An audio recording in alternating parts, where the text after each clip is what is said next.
We're going to give it just a few more minutes, and then we will begin. Tim, will we hear from Commissioner Turpin?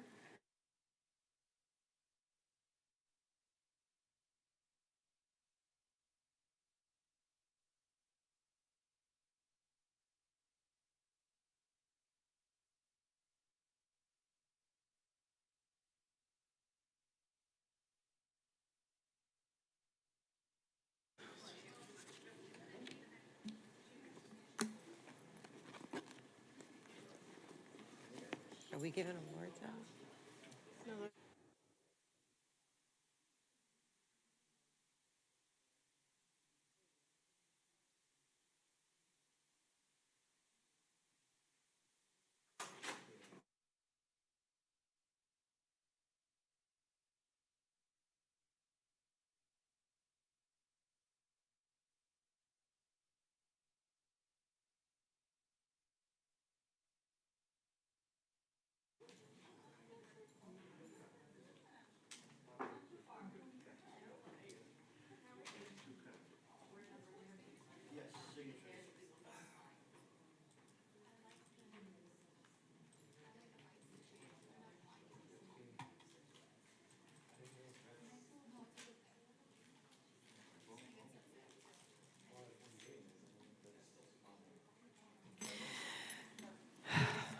Okay, good evening, everybody.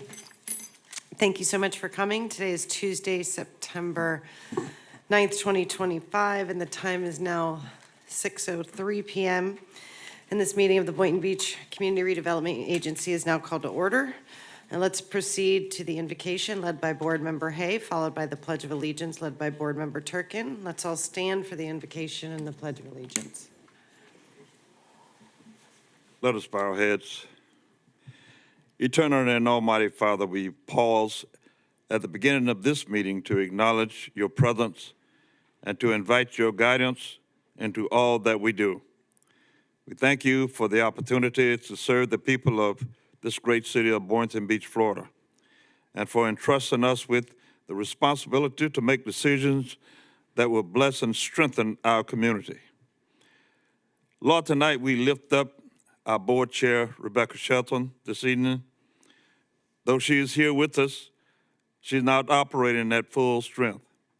Yet we thank you for her dedication, her leadership, and her willingness to press forward despite illness. We ask that you surround her with your healing power, renew her strength, and grant her the peace that passes all understanding. Bless every member of this board, our staff, and all who are gathered here tonight. Give us clarity of mind, unity of spirit, and wisdom in all of our decisions, that the work we do bring growth, opportunity, and prosperity to our beloved city. We commit this meeting and this community into your capable hands, for it in the matchless name of Jesus the Christ we do pray and ask it all. Let every heart say, Amen. I pledge allegiance to the flag of the United States of America and to the republic for which it stands, one nation, under God, indivisible, with liberty and justice for all. Thank you, sir. Thank you. Thank you, everybody. Let's turn to our Deputy City Clerk, Tammy. If you could please begin the roll call. Chair Shelton, Present. Vice Chair Hay, Present. Board Member Cruz, Present. Board Member Turkin, Present. Board Member Kelly. Here. Chair, you have a quorum. Thank you. We are now moving on to additions, deletions, corrections to the agenda.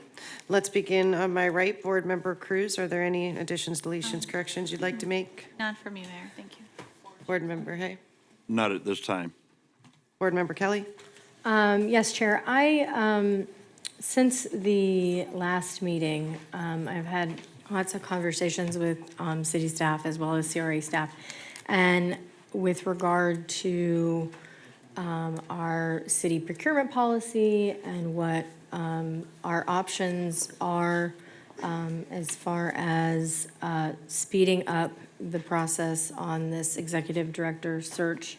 And what I am asking for consensus on is the city commission is the body that controls our procurement policy. And so in order for us to look at that procurement policy and evaluate what our options are, I'm asking for us to consider having to have the CRA involved in our meeting on the 18th so that we can discuss potentially waiving our procurement policy in order to really kind of move this along as opposed to continuing to wait and work through an RFP process that could be months down the road, and really to make a decision on how to move forward. So we can't do it in this body, and so I'm asking for the board to consider having that joint meeting. That discussion to have more understanding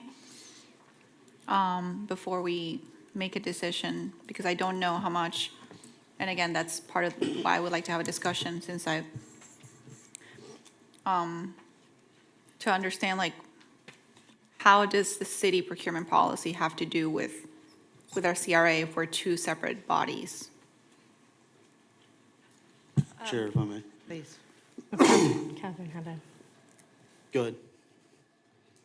So I was, Board Member Cruz, so under recent, statutory changes that occurred a few years ago, the CRAs are subject to these, and so because we're a dependent special district here at the CRA does follow the city procurement code to the extent that it matches up.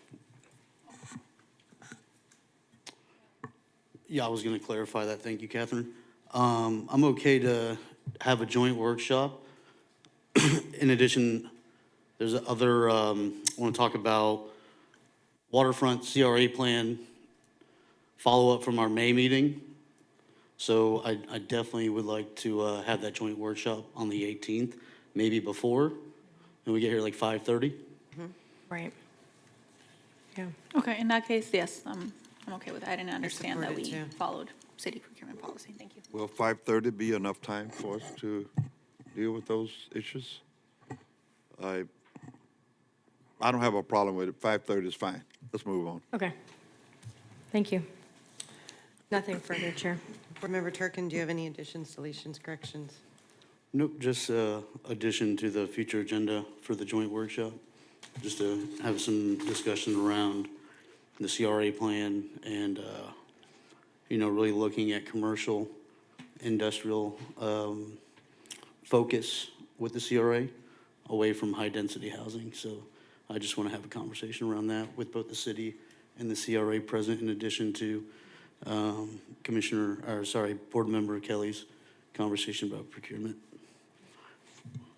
I have a motion to approve the agenda. Motion to approve, agenda as modified. As amended. Second. Board Member Hay made the motion to approve the agenda as amended. Board Member Kelly has made the second. All those in favor of the agenda as amended, say aye. Aye. Aye. All those opposed, say nay. Motion passes unanimously. Let's now turn to legal. Counselor, are there any new updates? No, thank you. Catherine Rossmall, Lewis, Longman, and Walker. Counselor, are there any legal items you need to discuss? No, ma'am. Okay. Thank you. Now let's begin informational items and disclosures by board members and CRA staff. Let's begin to my left. Board Member Turkin, do you have any additional information items or disclosures on None the at this agenda? point, Chair. Board Member. I will say informational. Mercedes and everyone involved with the Boynton food tour, great job. I think it's been a hit on social media, so I just want to give some kudos there. Board Member Kelly? No, Chair, I'm good. Thank you so much. I have none to disclose. Board Member Hay? No disclosures, but just to say outstanding staff. And Board Member Cruz? Same. No, nothing else, and Great. thank you to staff. Thank you. Now let's look at items under information only. Are there any information only items my colleagues would like to discuss? Let's start on my left with Commissioner Turkin. Board Member Turkin. I'm good. No, I'm good. Thank you, Chair. And Hay? Nope. No, I'm good. Okay. Tim, there's no items to discuss, so do you want to move on to announcements and awards? Okay. Mercedes Coppin will be presenting those.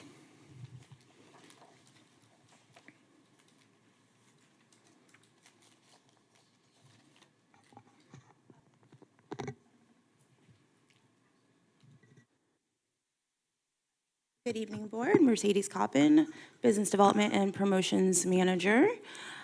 First up, I'm going to be presenting on our new initiative, the Bon Appetit Boynton Beach. I'll make this a very quick update. Thank you very much, Board Member Turkin, for those kind words. I am very pleased with how this is going. Our entire team is. We launched this campaign as a initiative to introduce our community members to restaurants that they may not necessarily be familiar with or maybe they hadn't previously dined with, and to also just shine a light on our culinary talent that we have right here in Eastern Boynton Beach throughout the month of September. So we've structured Bon Appetit Boynton Beach into 2 unique experiences. Vicki, do we have the slideshow? Okay, I have this out of order. Can we start with the second to the last slide, please?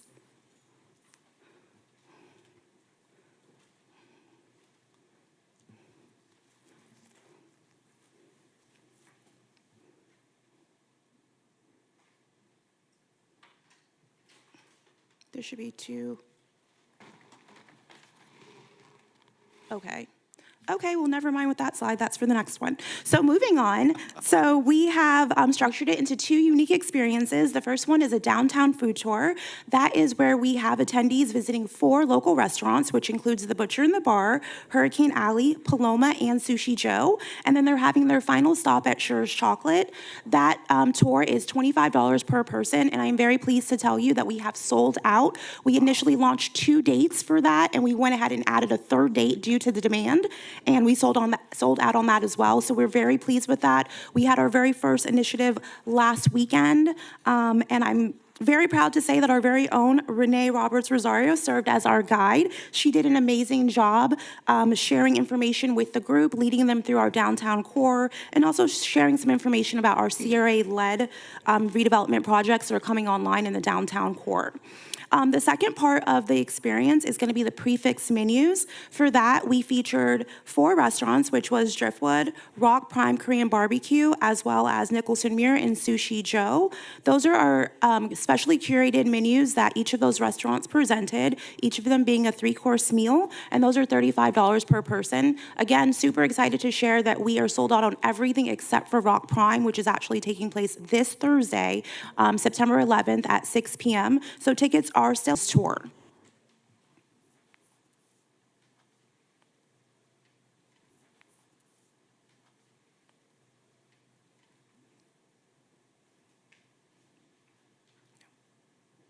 Or maybe not.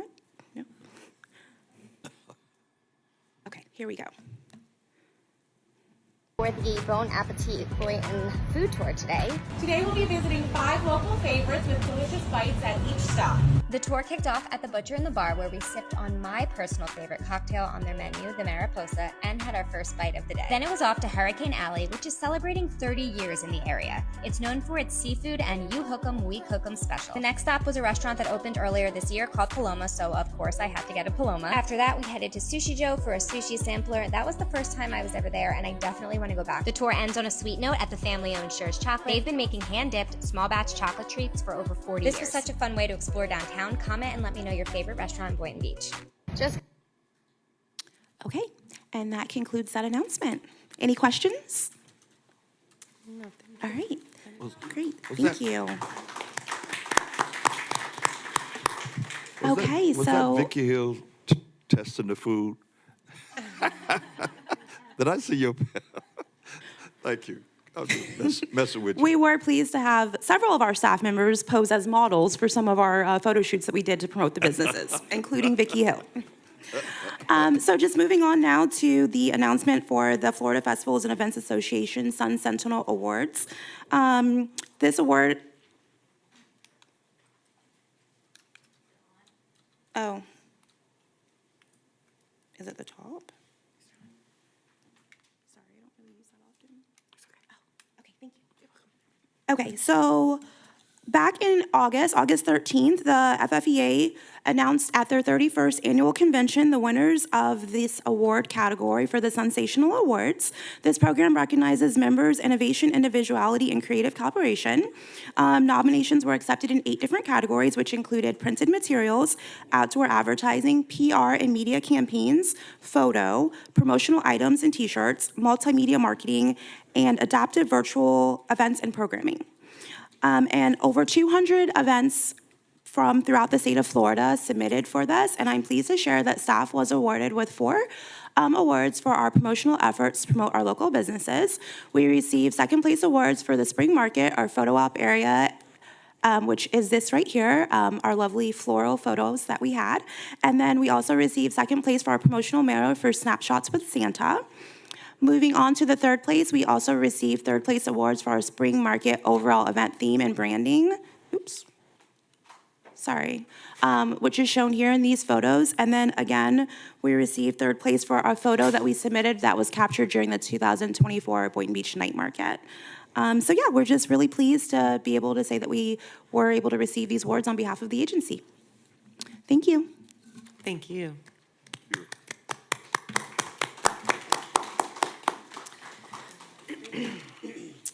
Let's move on to the next portion of the agenda, which is public comments. The public comment section of the meeting is for public comment on all items on the agenda or items that are not on the agenda. Each speaker will be given a total of 3 minutes to comment on all items on the agenda. However, the board retains the right to increase or decrease the 3-minute limit prior to the start of public comment.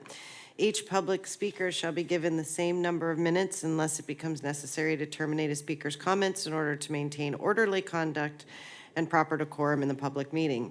Persons making public comment may not assign or donate their public comment time to another individual to allow that to the other individual time to comment. However, any persons requiring assistance will be accommodated as required by the Americans with Disability Act. Prior to addressing the board, speakers present at the meeting will go to the podium to make their comments, and speakers participating virtually will unmute their device at the time requested. Speakers may be asked to state their name and address for the record. Any person may provide written comments to the board prior to the board meeting.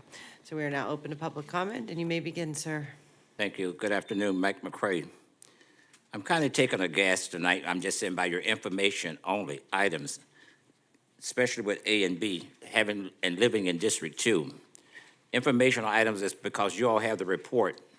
What happens to us that sits in the audience that don't know what is going on?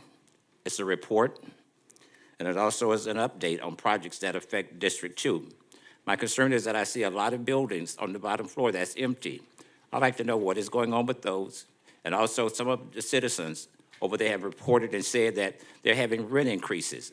I didn't hear anything about that tonight. I'm just saying information that you all have reports on. Please don't hold it from the audience. These are things that we do need to hear about. Thank you. Thank you. Next, please. Hi, Susan Oyer, Boynton Beach. So first of all, I want to say I think you guys should put in part of your budget some kind of people to go through and in the CRA district and get all the names, emails, and phone numbers so we don't have a continued repeat of what's happened with the boil water thing where no one knew what was going on and there was no information disseminated for over 24 hours. So I think that would be a great project for interns especially to go in and start collecting names and addresses. But I'm mostly here to talk about tonight my support for you guys picking Chris Brown and RMA to move forward with taking over the CRA. If that's the direction you decide to go, I think it'd be a great idea. Obviously, a lot of us on the Saving the Historic Andrews House group are for this because we want to see someone with a strong historic preservation background who knows how to turn around at that and make it economic drivers and monetize it. And he has experience in that, or find some similar group even if you don't pick him. I also want to question what's going on with the Magnuson House. You have, I understand, 3 companies who want to move forward on any kind of restoration or project, but it says, somebody read very closely in the backup, and it was not me, they just asked me to talk about it, that the companies who do the restoration work are the ones who get to decide what happens to the Magnuson House.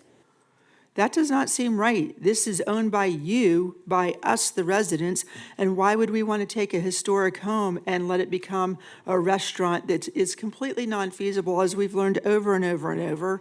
When we have come to you repeatedly, we've even done city-level events going, okay, this is what the residents want, this is what, you guys should look at, this is what would be economically feasible. And that's what you should be looking for, not what these random restoration companies say they could do, because then they get to take control and possession, and they have to decide the future of these buildings. So, the historic buildings. So I think maybe you guys should look at that a little closer. I know I have an amazing contractor, thank you, Mayor Shelton, who does extremely amazing work on historic buildings, including my 99-year-old family house, and he's done work on over 100-year-old buildings for decades up north. And he never knew about this. So why was this not made open and more public to all kinds of contractors who could come in and do the work? This guy does such quality work, my grandfather would have hired him to work on his house. You cannot tell where we had to have plaster repaired and what is the original plaster. This guy's amazing. Yet he doesn't know anything about this project because no one's made it known. And why are we looking at this as a whole house thing versus picking and choosing parts that need work to be done? So thank you for your time. Thank you. Next, please. Good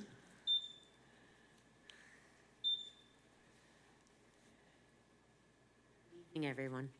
My name is Lori Fisher.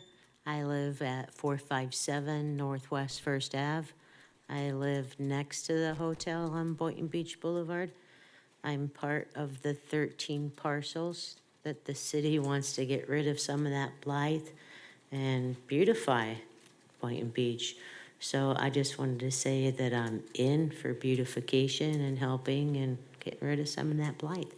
And I'm ready to talk when you are. Okay? Thank you so much. Thank you. Next, please.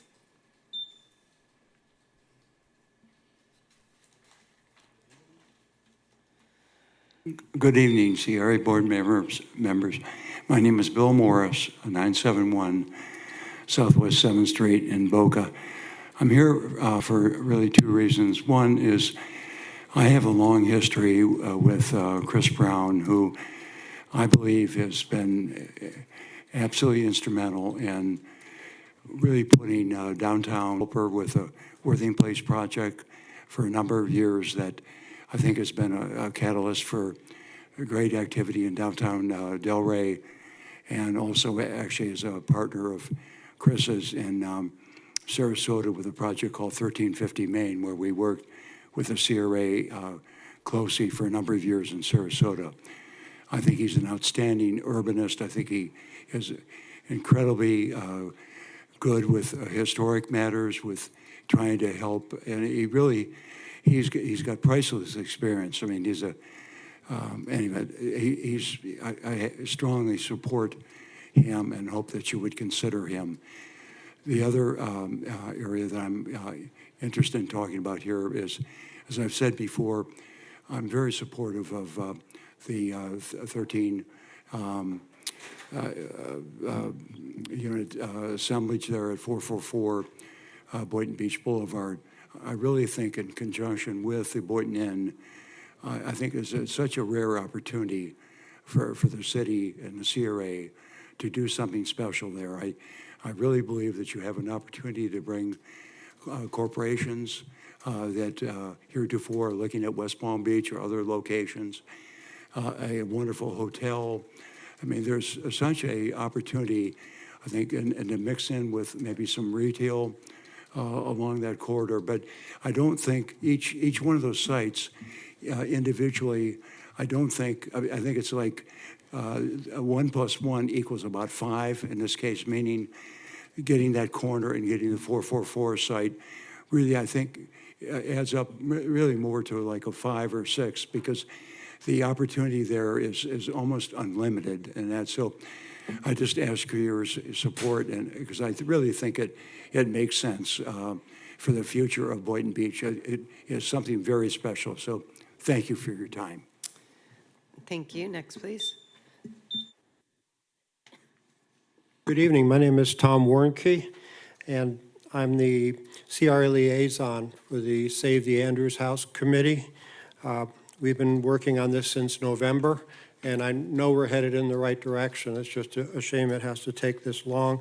And right now, the holdup is with the developer. So the plan was for him to have his application in September. So we're on top of that now. So hopefully we'll know very, very quickly. And I'll be meeting with him tomorrow, so maybe we'll have an update on that. I want to thank Vice Mayor Hay for his invocations. I always feel a sense of calm and really am thankful that you start the meetings that way. It provides us all with a sense of working together. So I think you should be commended for that. Also want to thank you for including the historic planner in your budget. I know everybody on the dais agrees with that expenditure. That person, when they're in place, hopefully it'll be quickly, will be able to provide, I believe, enough grant assistance for the city to more than pay for the position. So I think it'll really pay off for the city and help us repurpose some of these old buildings. The other thing that I wanted to say is probably my most important message to you this evening. And it reminds me when I used to be in the City Commission chambers at the old City Commission chambers here. Right above the dais was a huge inscription on the wall. Commissioner Hay will remember what it said. Local government is the keystone to American democracy. This is where it starts, and I think you're doing a great job. As directors, I don't think there's any agenda item more important than that.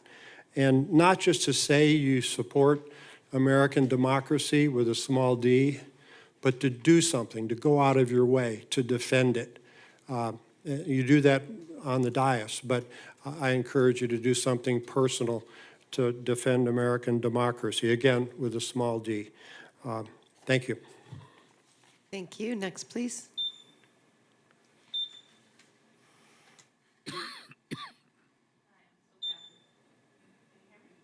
I don't think your mic's on. Hello, I'm still Kathy. Can you hear me now? Yes. I'm just a little bit confused. Is this the time? There's items on the agenda that I would like to address. Do I have to do it now, or can I do it at that time? Do it now. Has to be now. Okay. All right. Well, I'm not fully prepared tonight. I didn't get time to get into all the backup. But anyway, I want to commend you. I think it was a great idea, great thing to proceed with the purchase of the inn and also the Oak Street property. What a gift. What a gift that one is. As far as the project fund budget, I'm not sure, but I think there was something about bollards or something for town hall or town square. You know me, I'm still learning. I'd like to understand what that's about, what that's for. I don't understand. And then with regards to the infill lots for affordable home ownership, I only got to glance at it, but I noticed some of the parcels that were highlighted, particularly the lot on Seacrest. I think it's north. I'm still learning the streets around here. But it's right on Seacrest, just the other side of Boynton Beach Boulevard, right? That first street north of Boynton Beach Boulevard.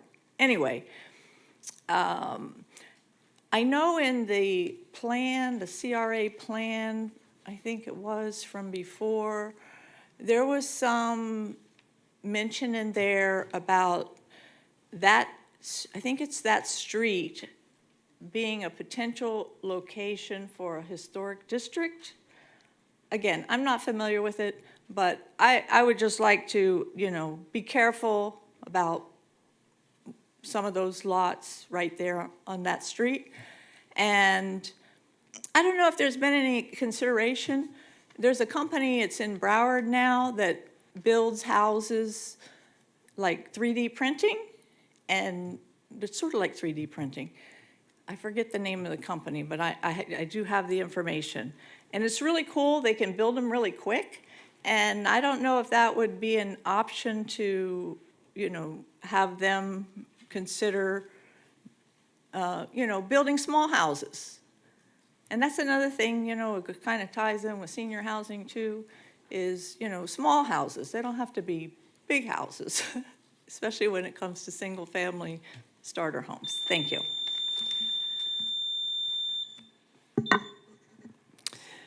Next, please.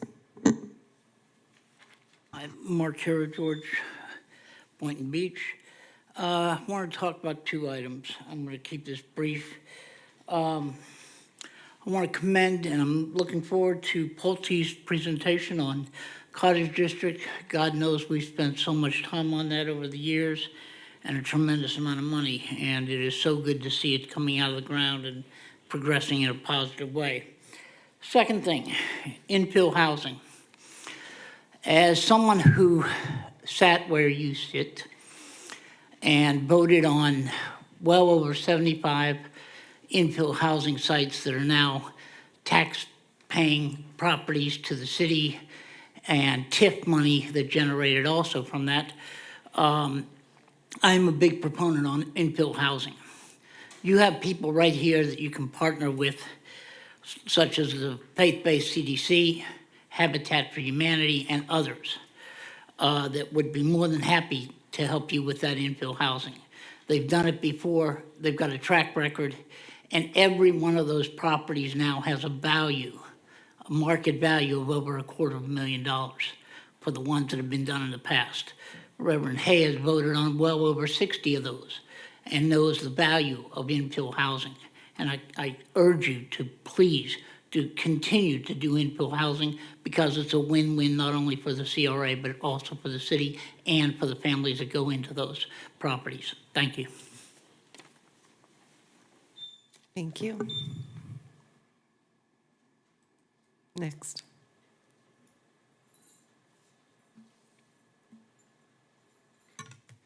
Good evening, Board. My name is Lauren Gable. I'm a resident of Boynton at 652 Oak Street. I'm also a development partner for Hanover Company. We are the contract purchaser of approximately 6 acres just south of 500 Ocean.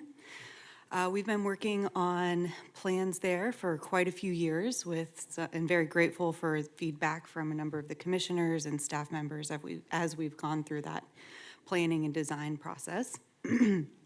Recently, we had a meeting with the CRA staff and some of the city staff to discuss a possible sale of a portion of that land for public parking, whether it be surface or future garage parking.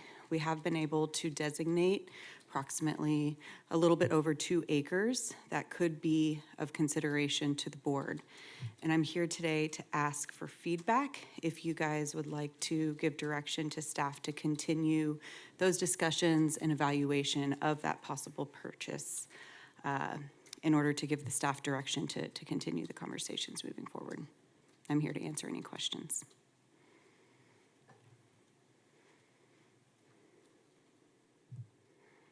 Typically, we don't do Q&A, but I'm more than happy to address this when we're done with public comment in its entirety, if that's okay with the board. All right, sounds great. Thank you. Is there anyone else in the room that would like to speak before we move to online? Is anyone online? Board member? There's- No, nobody is online, Chair. There's no one online, so we are going to close public comment at the moment. Chair? Yes.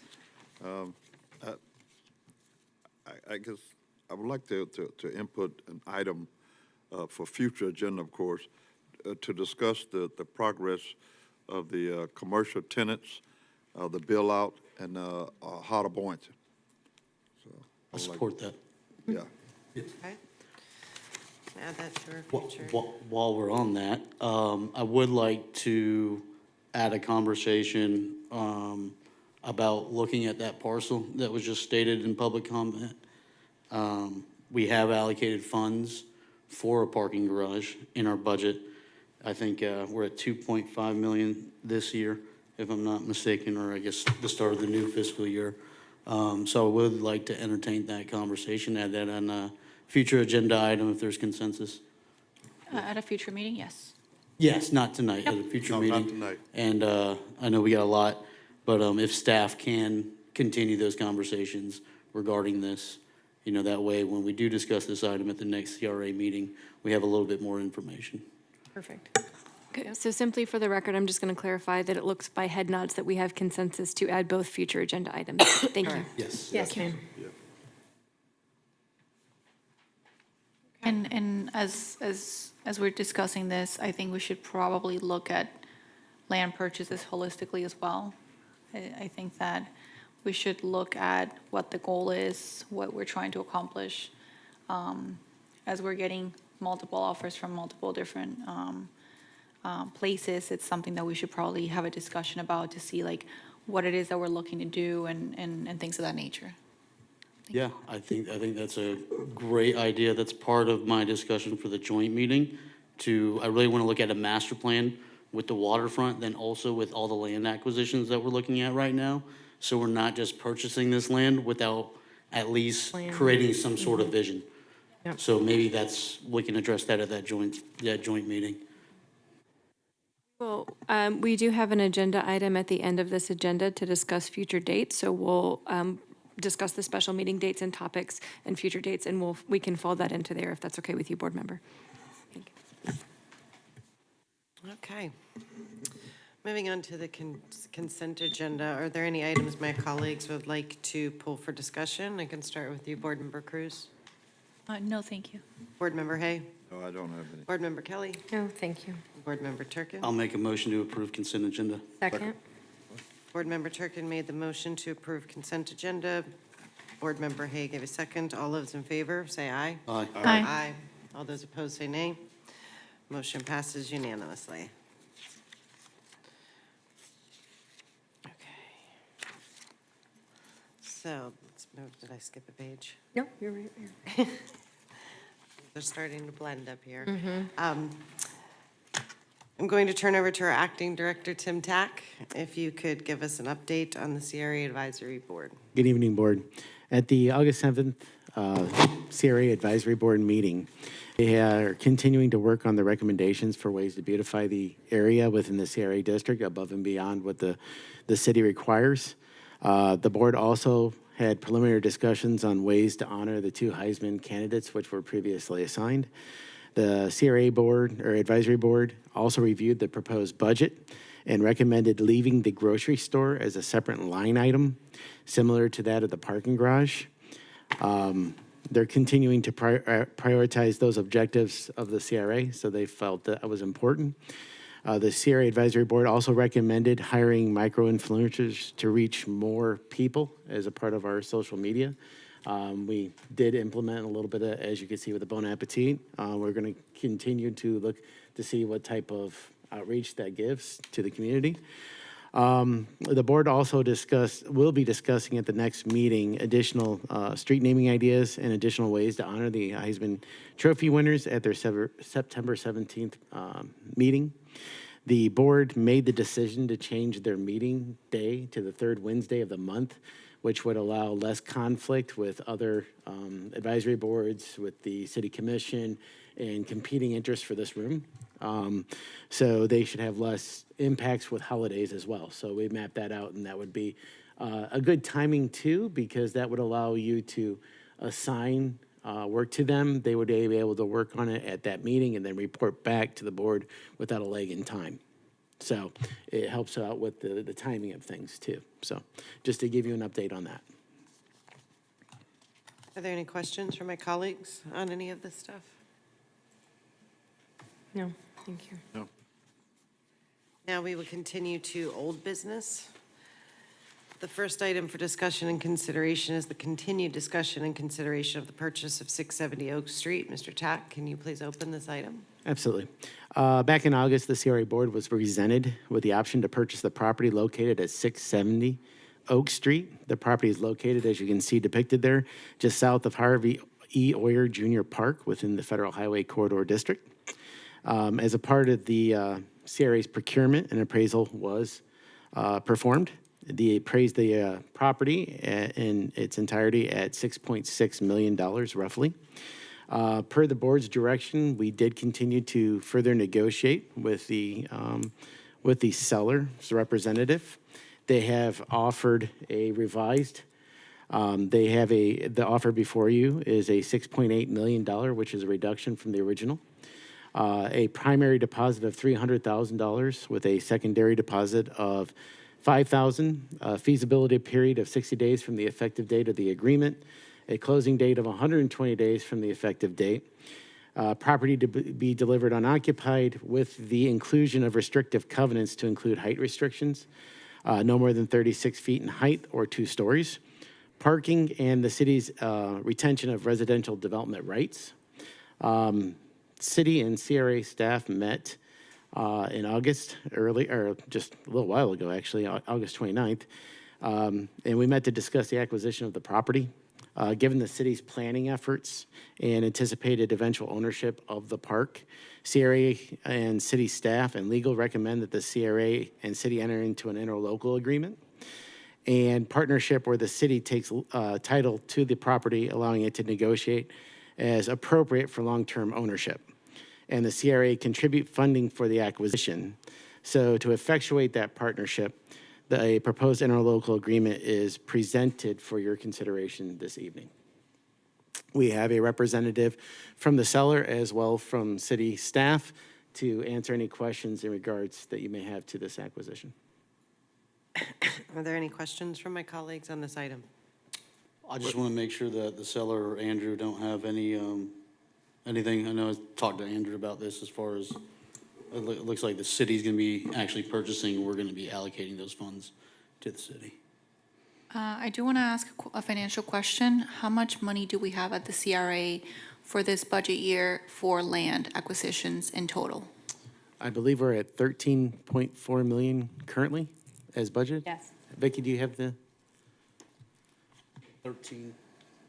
It's 13 million and change, I believe, but it's. Yeah. That's exactly at Vicki Hill, CRA Finance Director. We have 13 million. So we're be in trouble if we had 13,051,000.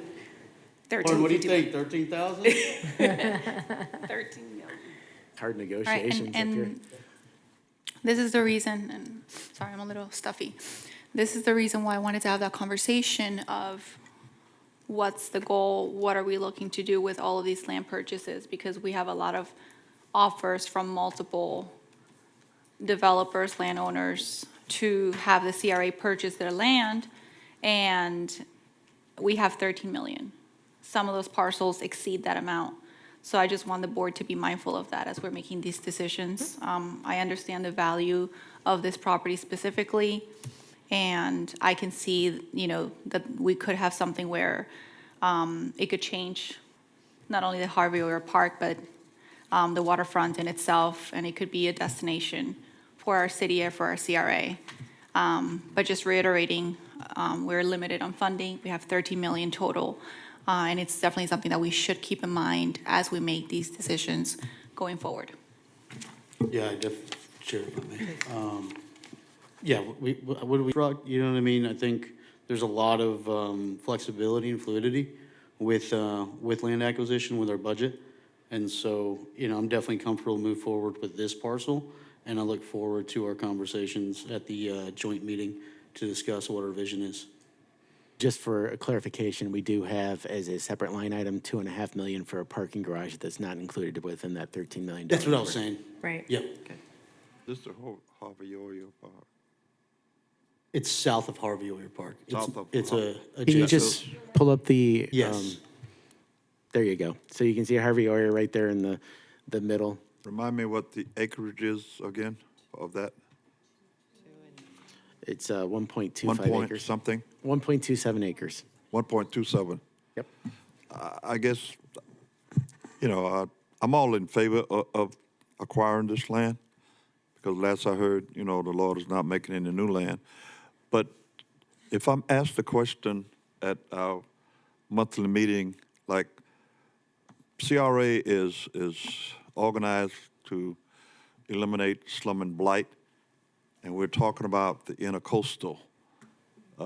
We're talking about getting waterfront property. I know what we plan to do with it is going to be great and all that kind of good stuff, but how do you justify the CRA dollars being spent on something like this versus in the heart of Boynton and then the CRA? I know this is in the CRA district, but the question that the community is going to come up with, and I'm just looking, I think I know what my answer is, but I just want to hear staff or Tim's take on justifying spending CRA dollars on the intercoastal. As a part of our CRA plan, it's outlined that we are to preserve or look at land acquisition to preserve public access to the waterways. So that is a part of our CRA plan that's outlined. And this going to generate TIF dollars? I think in coordination with the city, if they are looking to move forward with an economic driver and have the ability to effectuate a site plan that would allow that, you could be looking at that potential, yes. More of an economic driver? I mean, we know the property has had some issues when it comes to crime and some blightedness already, and Yeah, there was a stolen, I got a communication this past weekend of someone's vehicle and trailer stolen from Harvey Oyer. They had their boat out, they came back, everything was gone. But I think the big thing that Tim touched on is the economic development piece to this, right? Because when you look at what is the CRA trying to do, right? How can we get there? Economic development is the foundation of eliminating crime. It's the foundation of building generational wealth for families. And when we partner with the private sector, whether we're purchasing land acquisition to then create our own vision and create tourism and create, additional anchors from, our existing marina or what our CRA plan identifies is not just preserving the waterfront, but preserving the marine and commercial fishing industry. If you look at our CRA plan, it mentions the marine industry, I think, over 4 or 5 times, right? I believe, don't quote me on this, but I think more than any other thing outside of affordable housing, maybe. And so when you talk about what's the purpose of this, the purpose is to acquire properties, to activate them, because like it was said, we're not going to get any more land, right?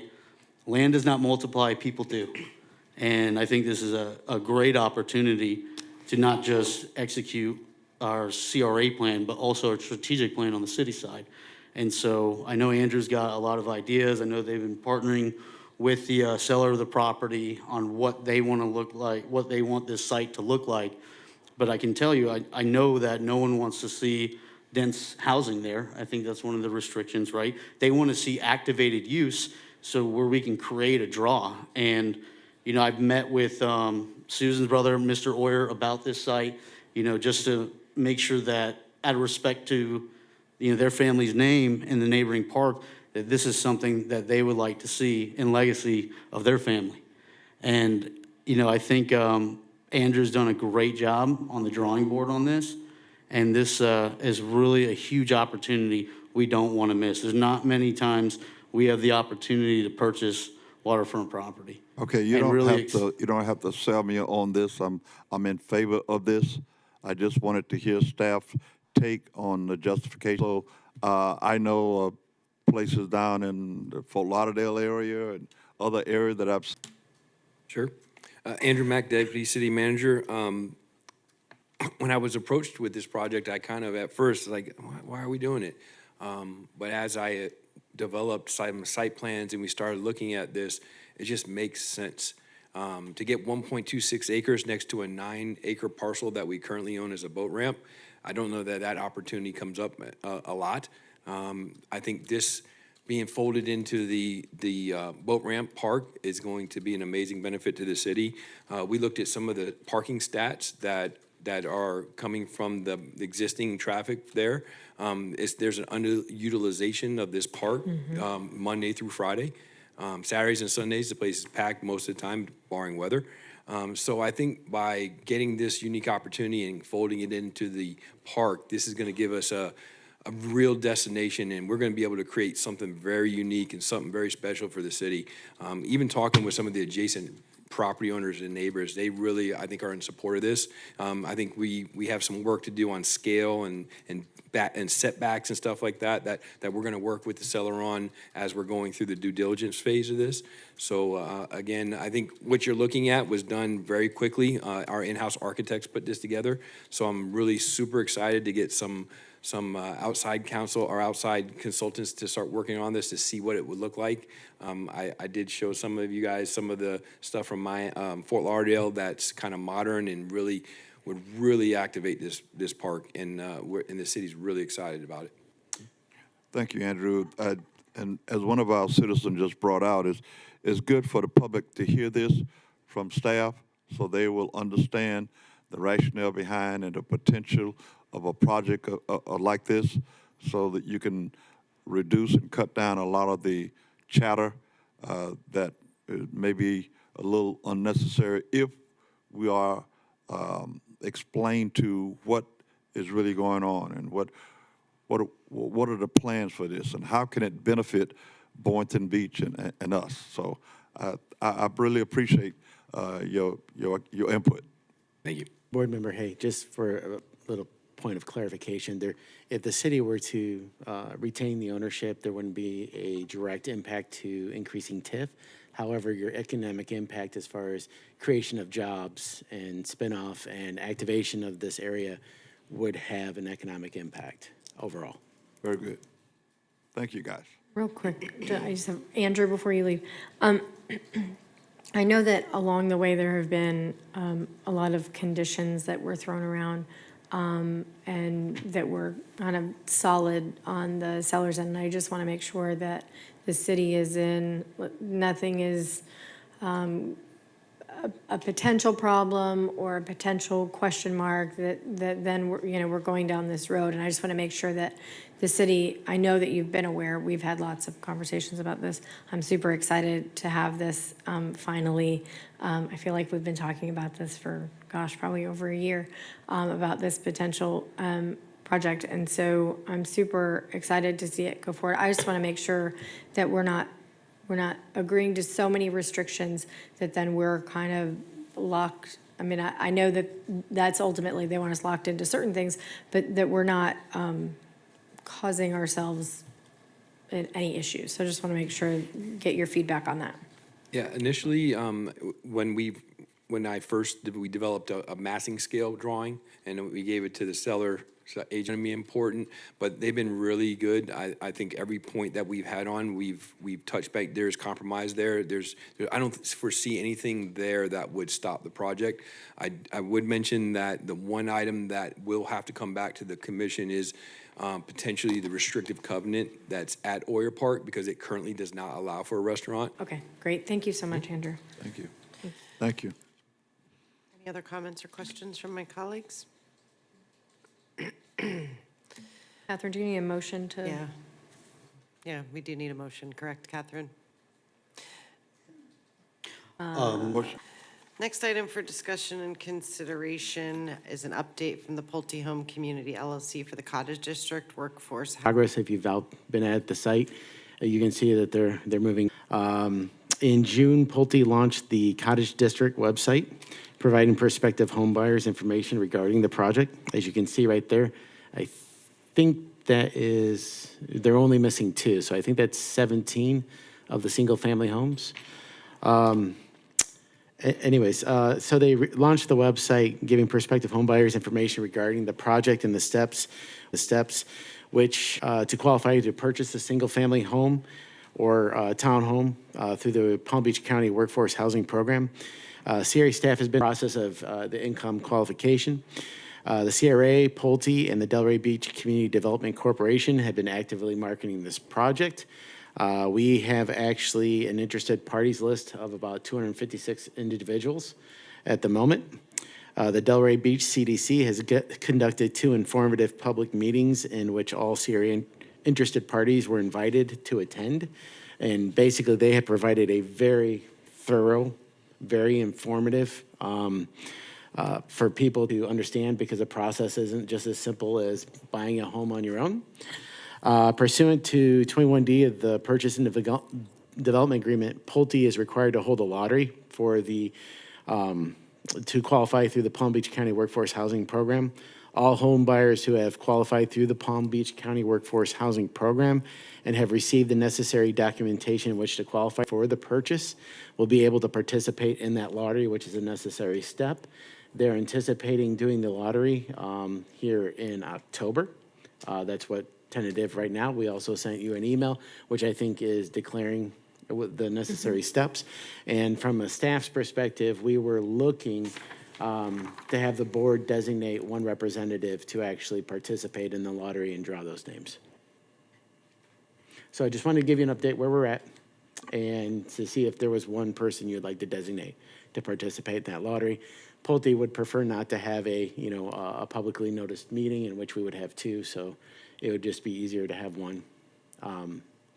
So I would like to, if the board is willing to go in that direction, I'll love to nominate Board Member Hay, since this is your, on the city side, your district, not on the CRA, because it's everybody's district. But I would like to nominate Board Member Hay, if that's the will of the board, to pick the names. Yeah. How exciting. I'll accept it. Do we need to vote on that? No, we have it's not a formal consensus? item. We can take it by consensus. That's fine. Okay. All right. Thank you. So there's none opposed, and so we move on. We have consensus. And before I go to the next item, our chair is back.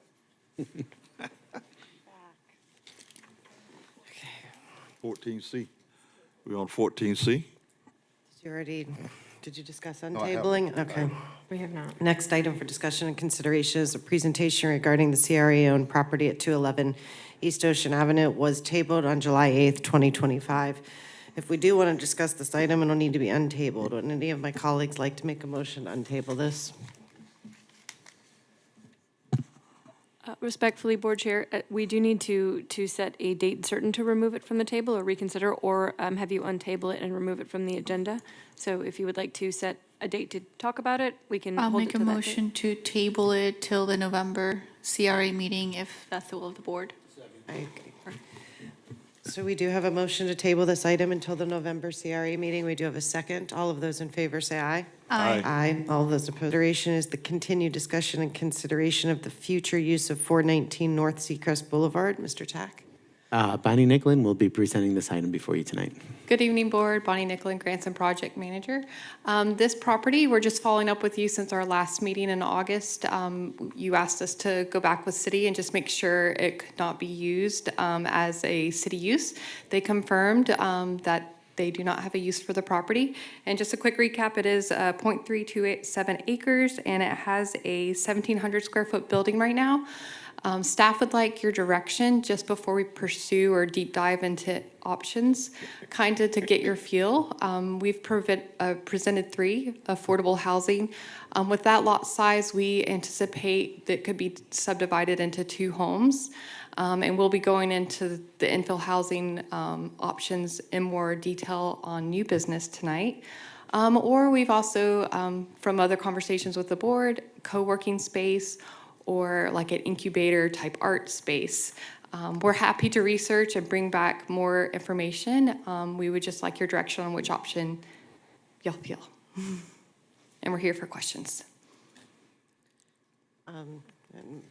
Board Member Kelly, do you have any questions? Thank you. Thank you, Bonnie. Not any questions, but I do, I know we had talked about, I know we went back to staff. Thank you for going back to staff and just making sure that there wasn't a use for that. I really like the idea of the community co-work space. I think we don't have something usable. We really don't have that type of space down here.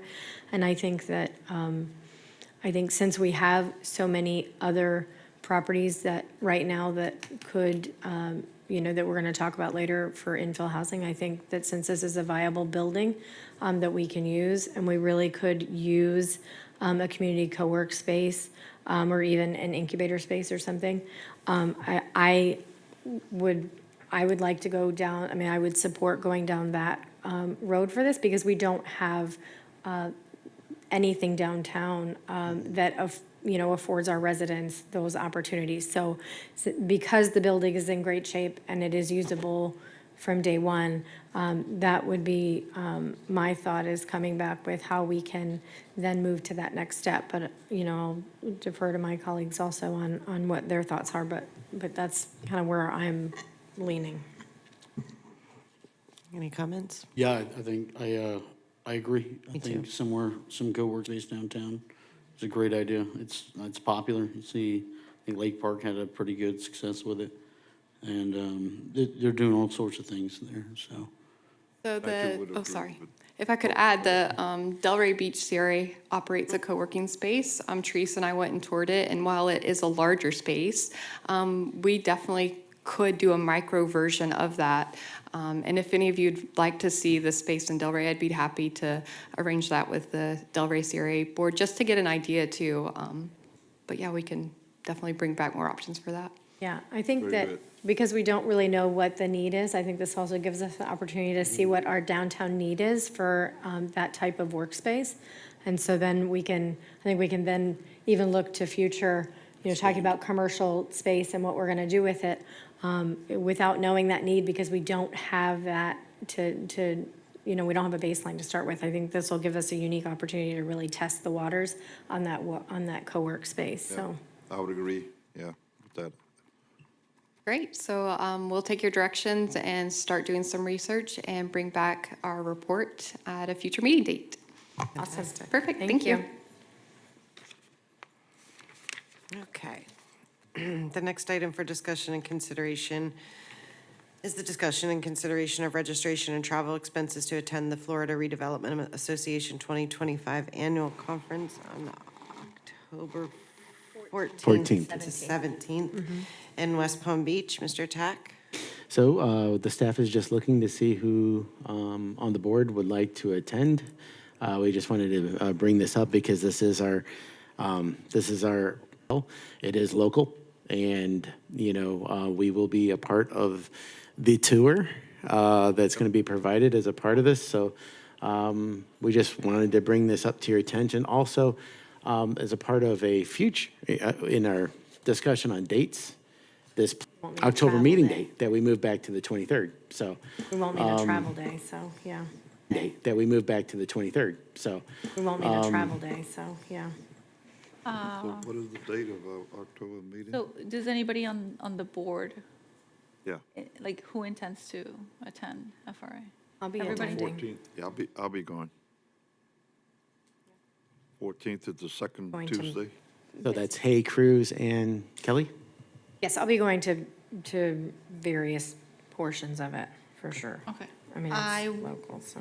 I will be saving my PTO for another conference, so I will not be attending all of it. If anything, I can attend the Wednesday tour when they come to our CRA in the morning that I could attend, so I'm not going to be attending the full conference.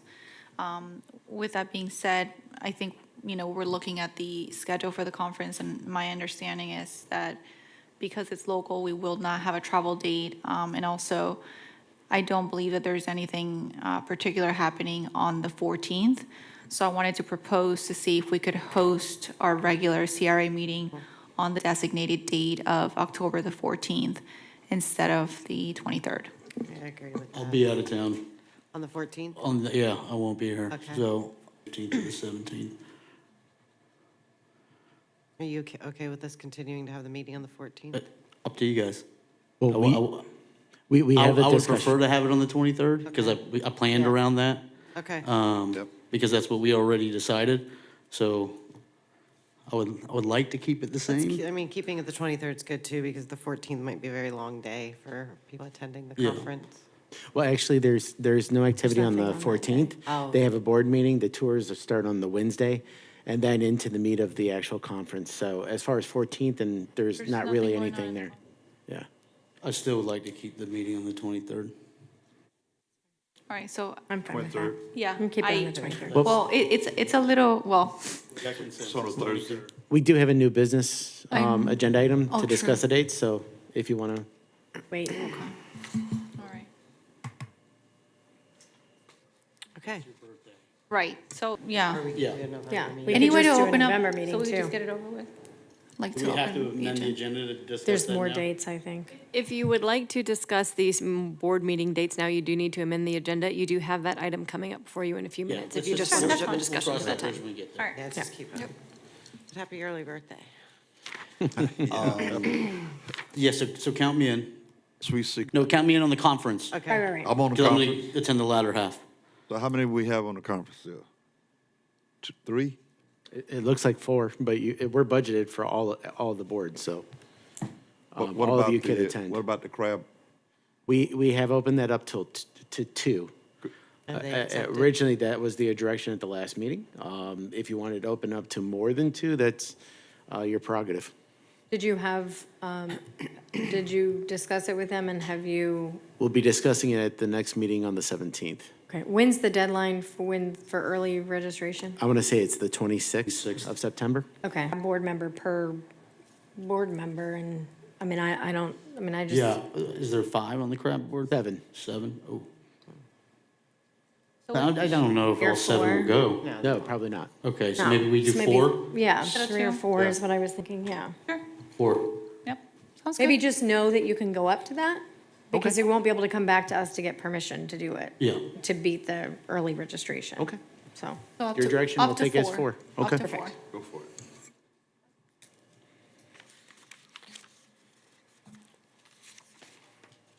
Okay, we're moving on. The next item for discussion and consideration is the discussion and consideration of budget funding towards the neighborhood officer program. Sergeant position, Mr. Tack. At the August meeting, the CRA board approved the funding recommendations and directed staff to move forward with implementation of the new initiatives for the beautification in streets, as well as code enforcement. In regards to the NOP, folds also emailed to all the board members. A representative should be in attendance for additional questions and follow up on that. So that's before your. Board Member Turkin, I know you had a lot of them at the last time. Board Member Cruz, do you have any questions? Board Member Hay? Board Member Kelly? I don't really have a question. I mean, my position, I've made it, I mean, my issue is that, and this is, if this unit needed a sergeant, then why isn't a sergeant added to the unit? Why? And I guess my position is if this unit needs to have the supervision of a sergeant, I feel like the only reason that you would add a sergeant is if the CRA agreed to pay for it. But if that unit needs a sergeant, then why hasn't a sergeant already been allocated under that unit? I guess for purposes between the CRA and the police department. But I mean, I guess in my position has been very clear that I feel like right now we're at a, I know that there's justification behind it. I know that Captain Brodowski is overseeing a lot of different units, but I think our downtown is also, you know, on its way to being activated. So I'm just, those are my concerns. I feel like if a sergeant position was needed, I'm not going to die on the sword on this agenda item, but I feel like if a sergeant position was needed in this unit, then why isn't a sergeant added to this unit? Or because I feel like it's just going to be added if we allocate this money, not necessarily because there's a need, but because we're going to pay for it. Does that make sense? Okay. Is the microphone on? Yeah, I don't Sorry, I think it can't is. hear you. There it goes. All right. Sorry. It's complicated. Historically, the CRA policing unit, 2022, we were really short. I think we were down 25 people. So we kind of pulled back the CRA officers and had them go to the road. We needed to really focused on our core and essential functions, which is road patrol and calls for service. Once we started to ramp back up with staffing, we were able to redeploy the CRA unit. So the CRA unit has just recently grown to 4 officers, and 4 officers is generally our span of control where we want a direct supervisor. It's also what we have in our policy when it comes to details. So if you request a detail of 4 officers, it comes with the sergeant too for that direct oversight. I also think from an effective standpoint, having a sergeant to direct the officers to make sure they're effectively providing services in this area district is important. The officers going out there, a lot of success when supervisors are in that unit because it is an extra set of boots on the ground. I know that's one of the things we talked about before. So sergeants are operational. They are out on the street. They are in a marked car. They're doing the same roles as the officers, but now they're able to direct. So when there are, whether from CRA staff or from the board, I think we're more effective to respond. And we've seen great success with our community response team, which is basically a very similar version of the CRA, but it's just citywide. And we have direct supervision, and that unit is performing amazingly. I don't know if I answered your question. Yes, you did. I mean, and I thank you for being candid about your response. So since there has been a sergeant in this position in the past, and now this position or this unit needs a sergeant, and we are fully staffed, why have we waited to add a sergeant to this unit? Are you just waiting on us to allocate the funds? Well, whether the funds get allocated or not, we'll always have direct supervision of the CRA officers, and Captain Burdelsky does a fantastic job with doing it. But Captain Burdelsky, I know he mentioned before, he has about 38 other people that he's responsible for. And I just think from just, taking some burden off of Captain Burdelsky, those units that he had supervised before hadn't been filled. Like the CRT as an example, because staffing is where it is, we filled CRT. That's additional responsibilities on Captain Burdelsky. Our crime prevention unit is getting additional officers as well. K-9, we added 2 officers to the K-9 unit. Thank you.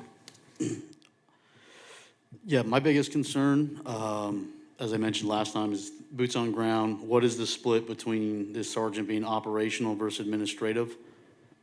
Do we have an idea of what that looks like? Yes, we do. There are administrative responsibilities that Captain Burdelsky does that the sergeant would be doing, and that includes the monthly reporting. And it's also include, whether it's approving overtime or approving certain operations or patrol, priorities. So we'll say if you had to break it down in numbers, I would say 25% of their job, just like the road patrol sergeant, would be an administrative function. And the other 75% is out there, doing what the officers are doing. That's what I'm looking for, and that's okay. And, I hope if we move forward with this, that sergeant, I don't know who that's going to be, but takes time to get to know the businesses in the CRA, stakeholders, as part of that onboarding process, because I think that is huge for this program, especially if there is an issue, right? The residents and the business owners know who to contact. So that would be my ask, is that this sergeant is operational majority of the time, as you mentioned, but also making an effort, and not to say that one's not being done, but making an effort as being, a liaison or the go-to officer that people can connect with and contact to within the CRA district. And that's another great benefit of the supervisor. It's just continuity of services. I know exactly who to go to, whether we have 4 different officers, whether it's Officer Brown, Officer Carter, or Barrero. We know that, or Officer Davis, they're doing different things. But if you have that one sergeant, no different than having Captain Burdelsky, we know exactly as a business owner, as a resident in the CRA district, who we need to go to. Yep. Yeah. That's what I'm looking for. And you're going to get a senior sergeant too. The new sergeant would be promoted and then go on to road patrol, which is where most new supervisors will be going. So the sergeant you get will be a seasoned officer, sergeant from the police department. So they will have a good understanding of the CRA district and its challenges and who the stakeholders are and the businesses and the residents in there too. So you'll get somebody who's highly qualified and experienced. Perfect. Well, and real quick, do you mind if I bounce off? No, go. You know, when we reactivated the NOP program, the CRA staff was part of that process in doing the interview process and selecting the next person. And I feel like we have really, the CRA district has really benefited by having that holistic view of the interview process and selecting the officers who have ultimately give 110%, if not more, to the CRA district. They are at everything. They are they are everywhere. I see them all the time. I see them everywhere. So I want to make sure that, you know, through this process, I know that it will, I've had conversations with Captain Brodowski about this, and I know that, you know, will be a senior sergeant through the process. But I want to make sure that CRA staff and those officers are part of that selection process to whatever degree you would allow, Chief.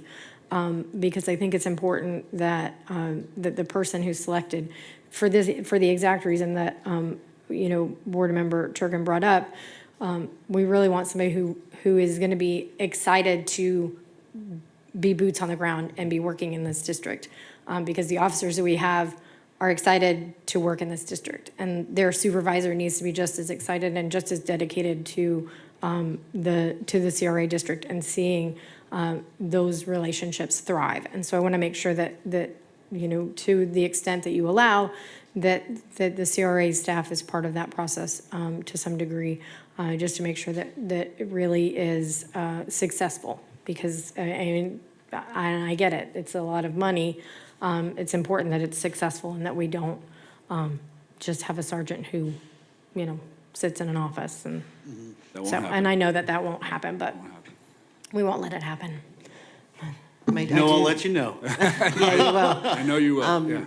I do think it's important, though, that this officer does attend. The Inca is now forming again, so we know that they're going to be coming back in better numbers than what they ever were. Hopefully Forest Park will now, and I want to thank you for it. Any other questions from my colleagues? I just want to It piggyback just on also shows that you guys care, you know, about the community, boots on the ground type of thing. And I just love to see that. I think that will open up more dialogue between the people who live in the CRA district and the PD. I'm looking forward to we're getting a little more organization, a little more, and I think it will all work out in the end for and I think it will all work out in the end for everybody. So thank you very much. Thank you.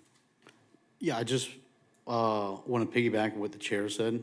When this sergeant comes on board, in addition to the business owners, community stakeholders, some of these like nonprofit, like non-HOAs, but kind of HOAs, I think it's important that they meet with their boards, with their presidents, so then that way, you know, they can kind of be another layer of customer service, right? Because there's dozens of things I hear from Inca, which isn't even, you know, technically my district, but we move forward, they hit the ground running and make an effort to meet with these key stakeholders and presidents of these neighborhoods. That way, you know, they can get faster responses versus reaching out to board members, commissioners, you know, who service 20,000 residents, you know, per district. And so I just want to make sure that they get, you know, quality, fast customer service and response. So I hope that this individual moves forward and really makes that a key priority. And last thing, I wanted to follow up on Board Member Kelly's comments. I agree with, you know, having the CRA be part of that interview process and also finding somebody who is a right fit to work with the diverse community that we have, you know, with regard to residents in the CRA district. But yes, I'm looking to support this. Yeah, I completely agree with having the CRA on board with the selection process as we've had in the past and make sure it's the right fit for the team that we have out there. But I know Captain Brodowski is going to make sure that happens, so it'll get done. Thanks. Great. Motion to approve. Okay. Unless we have public comment. We have a motion and we have a second. All those in favor of the motion say aye. Aye. All those opposed? Motion passes unanimously. Moving Thank on. you. Thank you, guys. Thank you. The next item is a discussion and consideration for the adoption of Exhibit A to the interlocal agreement between the Boynton Beach CRA and the City of Boynton Beach for funding, construction, and professional services. Mr. Tack, you have the floor. All right. So back with our fiscal year 24 budget, there was an approved interlocal agreement to provide CRA funding for city activities. It outlined how the reimbursement work and how that would be set up. As a part of that ILA, every year we have to update the master or ILA Exhibit A. We have coordinated with city staff, CRA staff, a multitude of times. We have confirmation from the city staff that the Exhibit A is good to go. I just wanted to highlight a few things that were not necessarily on the last go-around or the previous meeting. I believe the town square hardening bollards was there. We saw an opportunity that we would be able to fund for some of the permanent installations as a part of the hardening that the city was looking to do. Another thing that was added was the actual demolition for the inn, which we would like to coordinate with the city and have that done as quickly as possible. Yeah. No, we should do When a is that closing? sledgehammer. Yeah, No, I'm we- not kidding. We're gonna have gold sledgehammers. When is that closing? When is that closing, Do we Mr. have Tack? like a recommendation? Did you hear us? Gold sledgehammers, gold sledgehammers. Oh, my. We're working towards the end of the month, but it may be extended. Would it be like a, Just ride it. You guys. Sorry. Oh, no, and no implosions either, no plunger, I was told. FDOT started the process with the trees at least. You can at least see the whole side of the inn When now. is You that couldn't see closing? it before. What's that? When is that closing? It's 45 One days, second. right? Yeah, it was supposed to be 45 days. You know the Teresa, date of that? on the 1st? October 1st? Right, but we Nick. may be extending that a little bit depending on how, if we have any issues, so. Will Okay. you just let us know if anything changes with Yeah, the we'd like date? to Just celebrate so that we know, closing. yeah. Absolutely. October 1st to close, but if there's, yeah. Very Real exciting. quick, Tim, before we move on the, Oh, I'm sorry, and also the addition of the security gate for $50,000. Okay. That wasn't previously on there. Okay, which is necessary. Are there any questions on this one, or would any of my colleagues like to make a motion?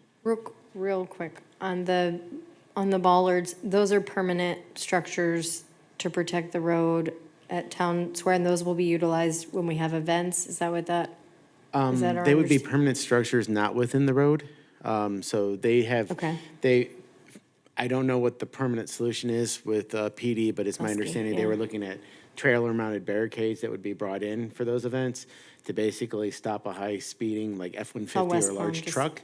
What we would be looking at is the improvements in the sidewalk that would be permanently fixed and provide a decorative aesthetic or possibly a large planter, potentially, but something that would be useful in actually securing the site better when we have our events. Right, on the side, because on the road, we already have them on the road. Right. Right, that come up when we have events, but we're Right, but I looking think at they're hardening looking the at- sidewalks and stuff.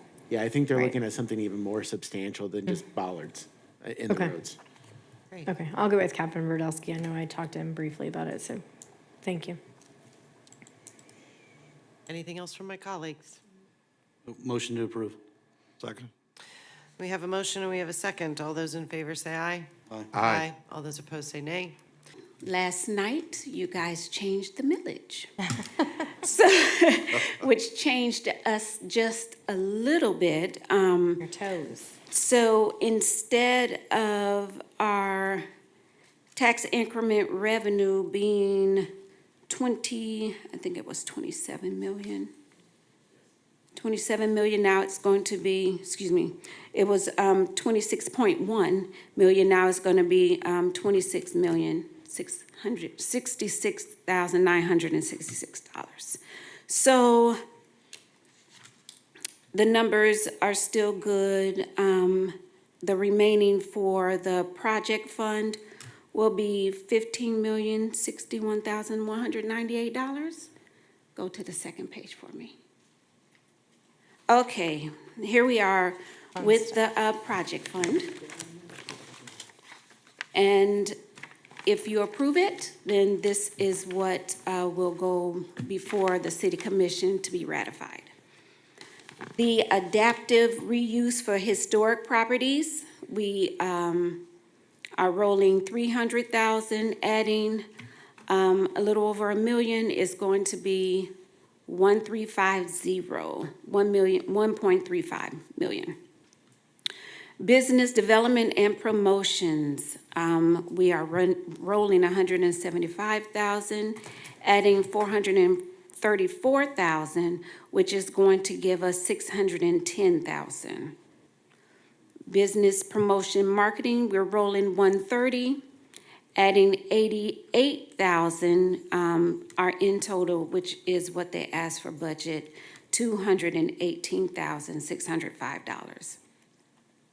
For our the cameras for BBPD, we need 10 of them, and for 60,000, that's what they asked for. For beautification technicians, we need 2, 147,000. For code enforcement officers, we need 4. That's $308,965. Stop me if you have any questions. We are rolling 160,000 for the engineer project manager. Vicki, sorry. Yes. So that number is going to change now, right, with the approval of the, that was code enforcement, the BBPD, or the NOT programs later. Yeah, I still have that money added in with the NOT program. I didn't change it because I wasn't sure what you would like. Okay, sorry, I had no problem. Officers on my brain, sorry. Historic planner, we put in 100,000 for that. Commercial economic redevelopment grants, we are rolling 344,000, adding 275, which is going to give us 620,000. We have a contingency. We are rolling 200,000, adding 25,000 to give it 225,248. The CRA plan, hopefully when we get our new executive director, we can put that into place, so we're rolling the 300,000. For our legal services, we're adding 280,000. We have a lot of things going on, so we just upped that just a little bit. And for our neighborhood police officers program, we are giving them what they asked, that $1.2 million. The parking garage, rolling the 2 million, adding 500,000, so we have 2.5. For our professional development services, we're rolling 210,000, adding 128, and the end total will be 339,540.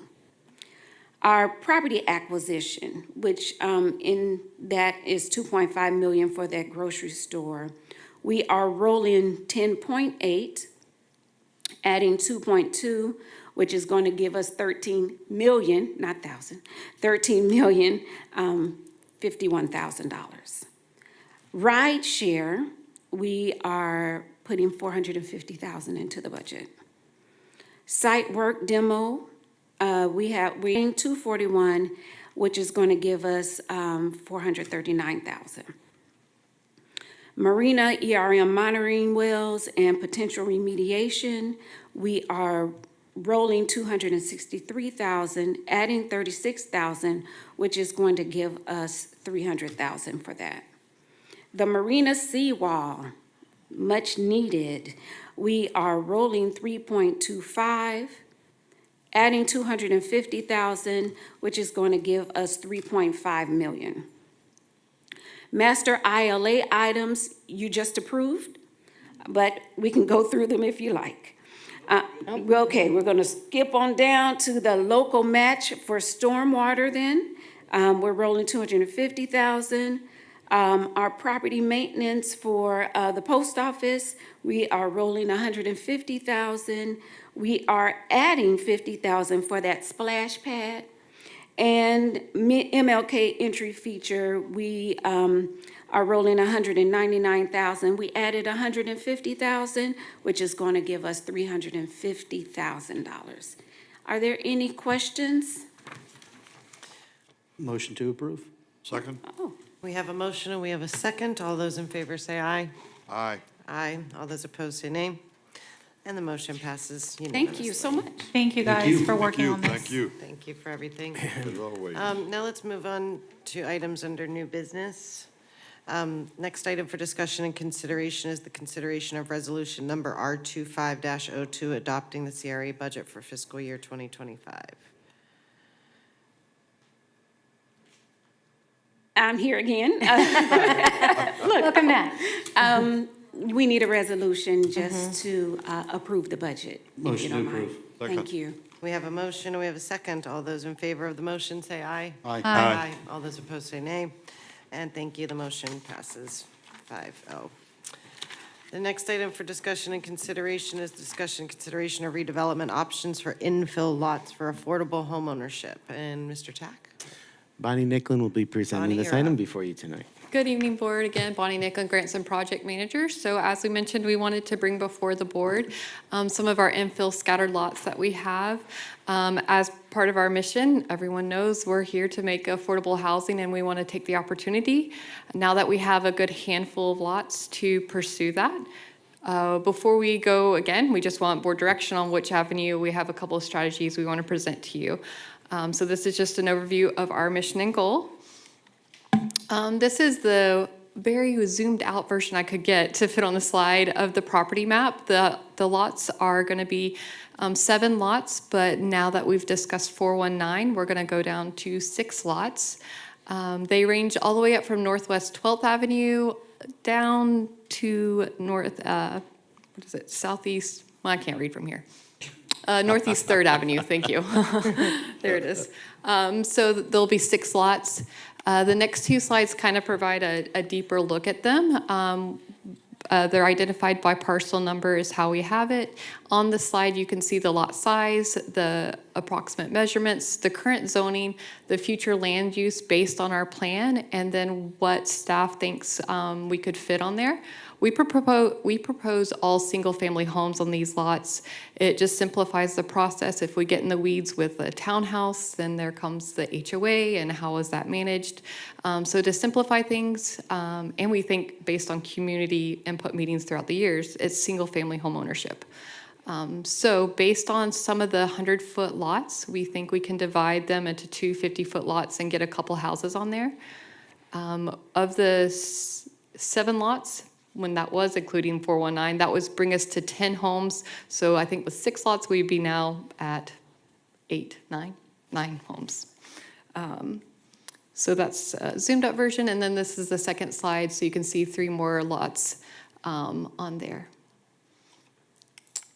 And then just a quick overview of the redevelopment options that we're proposing. We could do a public notice to solicit letters of intent, issue a request for proposals, or after talking with the city, they're open to us transferring the property to them for development, and the CRA would help fund the development of those houses.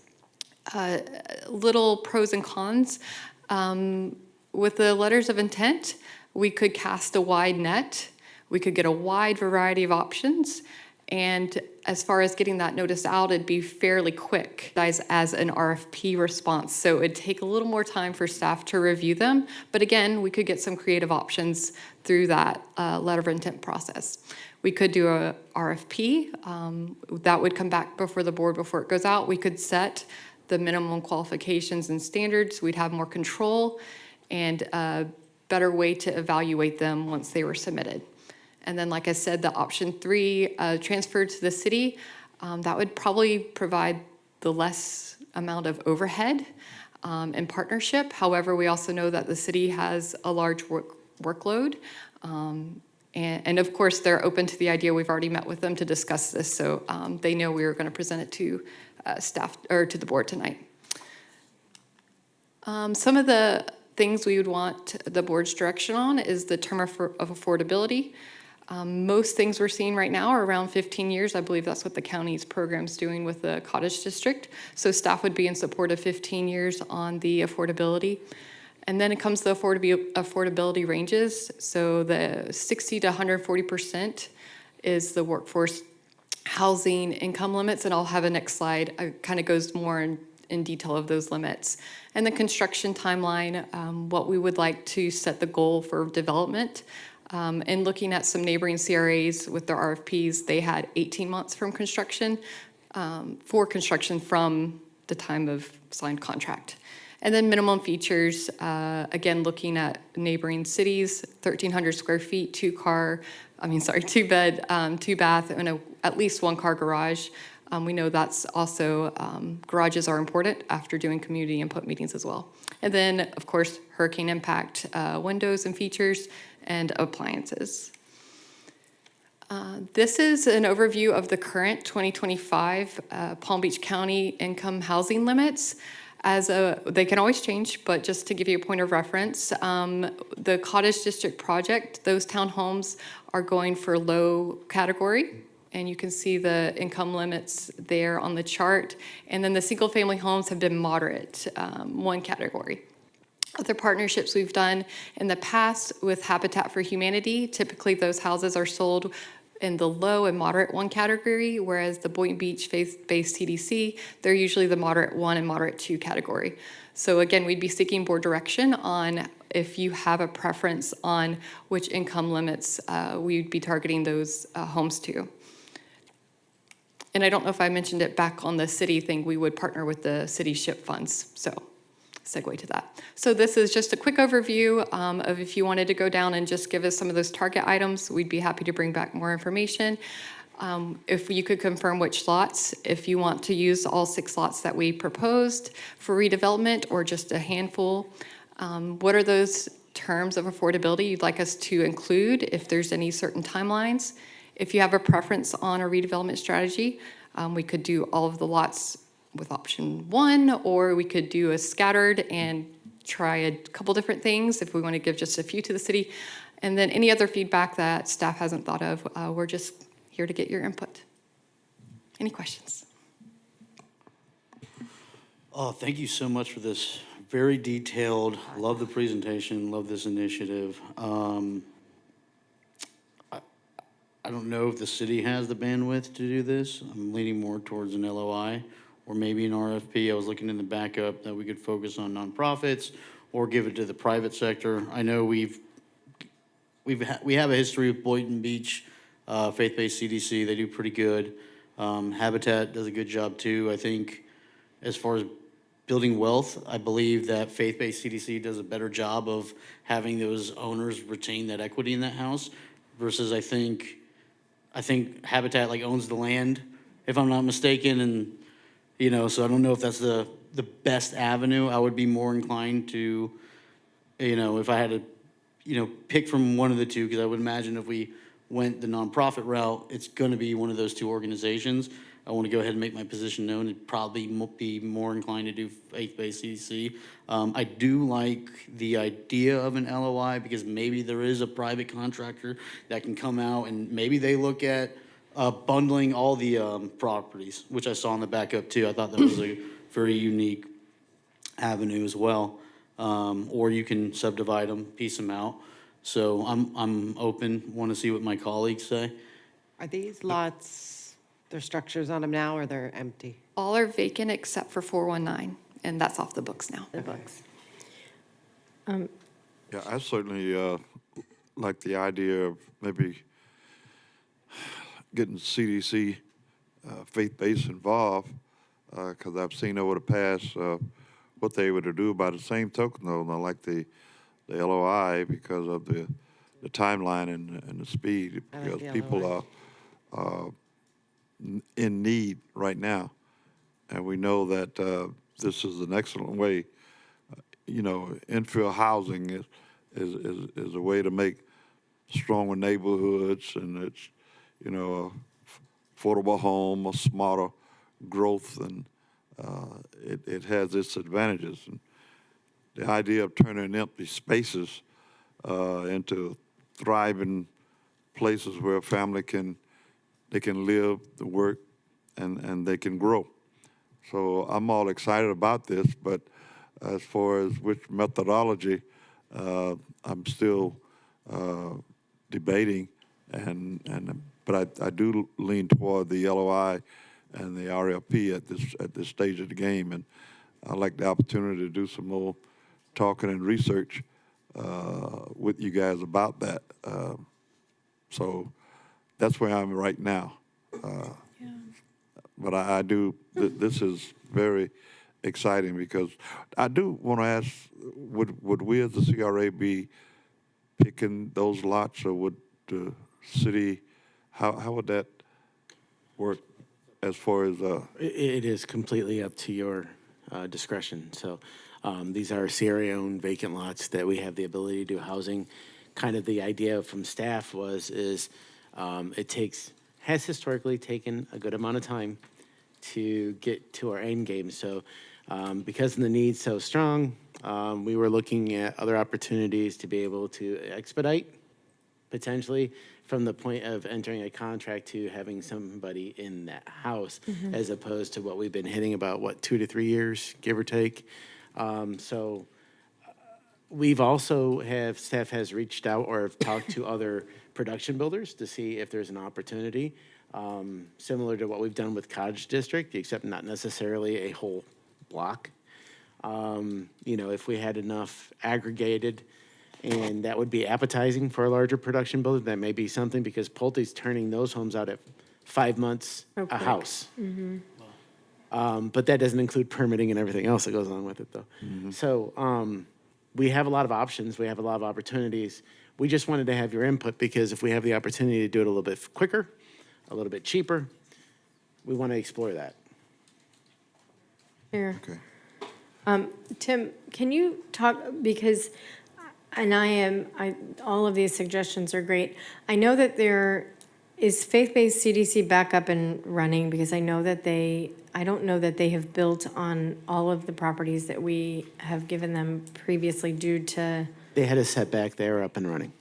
They are back up and running, okay. Are they still building right now? Yes. Okay, but they're not finished, is what I'm asking. Correct. Right, okay. So, and then, Tim, can you, because I did talk to you, and I also spoke to city staff with regard to, because I had concerns with the proposal of the city in-house kind of handling some of this, and I know that there is a way that, maybe we can do a couple of different options. But can you just briefly, because my understanding is that city staff is kind of excited to have some of the staff take on this potential project, not necessarily maybe to all of the properties, but maybe to a couple of them, to give experience to some of our city staff that they wouldn't normally get in buildings. So can you just briefly explain, for the benefit of the board, what that conversation has been like, and how that would work, We don't how have that came anything up. specifically detailed yet. We have been talking in concept only, but the idea is to dispose the property to the city. The CRA would basically fund the design, the construction, staff would oversee the construction administration of it to the point, and then the city could dispose of it within their parameters. So they would be able to oversee the construction, minimize a little bit of the overhead that goes typically to the developer, that would actually increase the end price to the potential homeowner. Yeah, and affect our affordability. Correct. So, so that's one of the reasons I really liked that idea, is because it would decrease the overhead, because we would be doing it in-house, and maybe as an experiment, we do a couple, 1 or 2, just for experiment purposes. But I know, there's many developers that are trying to meet their workforce housing needs right now. And so I feel like, kind of like what happened with the Cottage District, is we'll end up likely getting some financial recovery from these lots, in any sort of competitive process. So I am interested and open to that. The only property that I almost would rather us hold back, just because of its location, is the 106 Northeast 3rd Avenue, because it is empty, it's fenced off, but it's literally a half a block from Boynton Beach Boulevard and Seacrest, and I feel like once we've really activated that intersection,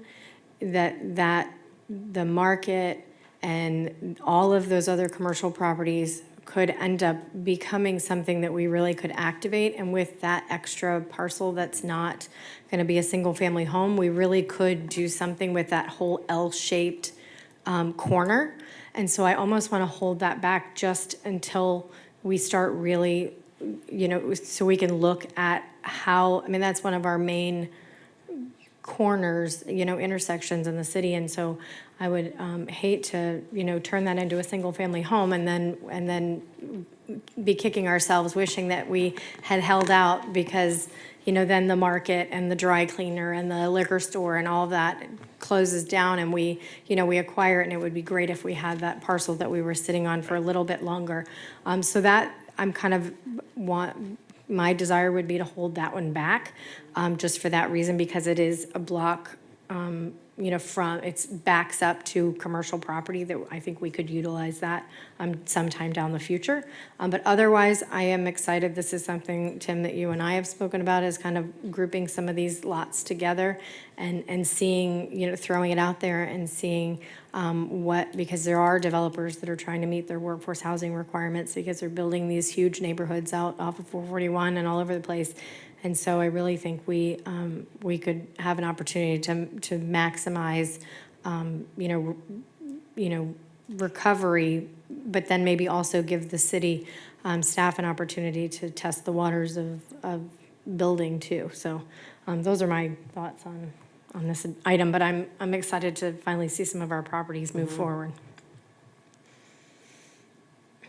No, I agree. That's behind the convenience store, right? Yeah.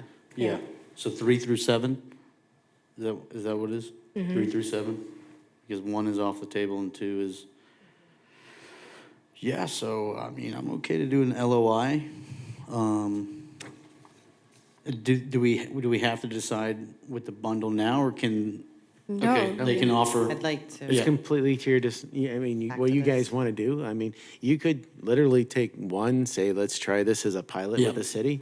You could take the other group, put it out to LOI. You could be looking at, as opposed to looking at the, nonprofit, you could be looking at potentially a production builder looking to offset, their workforce housing requirement.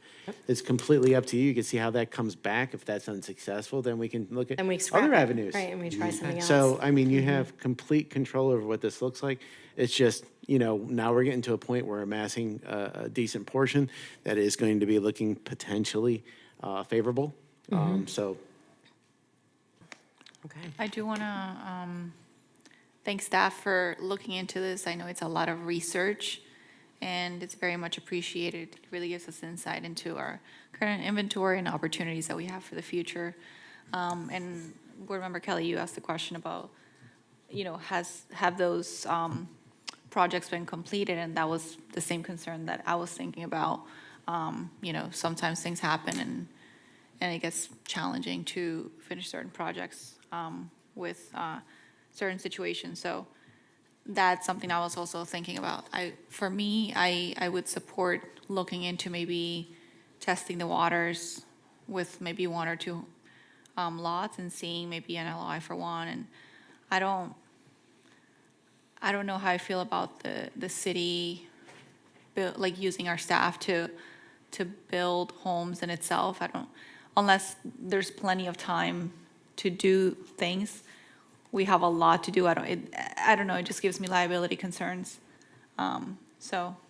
We'll just speak to staff because they were excited about this opportunity. So I would just challenge you to speak to staff and have those conversations because they wouldn't be doing the hammering and the nailing and the, I would like, if you want to entertain that option, I'd like to coordinate more with the city, and get it nailed down a little bit better. What look like, yeah. Yeah.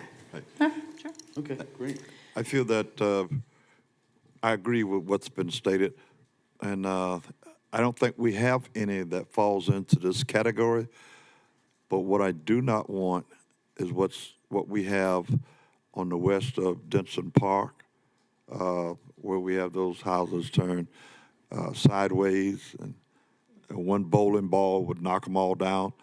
But I don't think we have any that falls into the 25-foot area. We don't have any like this. Let's just make sure that we keep that on the books as a no-no, or set a minimum for the lot size or whatever we add to this going forward?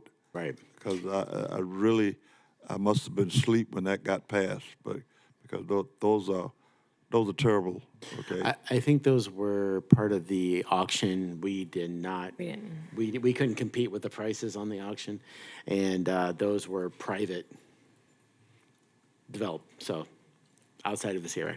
Again, Yeah, okay. I get it. We would probably be taking a look at 2 lots and then looking at a 50-foot lot Thank you very for your much. consideration, yeah. Okay. Okay. Moving on, the next item for discussion and consideration is the 2025 CRA board meeting dates.